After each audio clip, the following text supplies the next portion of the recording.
Welcome to Luca is a Billionaire, where the only thing I invest in is your answers.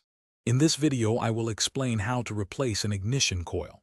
First, ensure you have all the necessary tools, including a ratchet, appropriate sockets, and a torque wrench. Safety is paramount, so always disconnect the negative battery terminal before you start any work.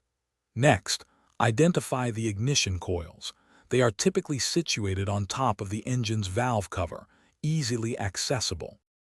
Once prepared, carefully disconnect the electrical connector from the ignition coil by pressing the release tab and pulling. Next, use your socket wrench to remove the single bolt that secures the ignition coil to the engine. With the bolt removed, gently pull the old ignition coil straight up and out of its well. Avoid twisting to prevent damage to the spark plug below. Now take your new ignition coil and carefully insert it into the spark plug well, ensuring it seats properly. Reinstall the securing bolt, tightening it to the manufacturer's specified torque. This prevents both over-tightening and loosening.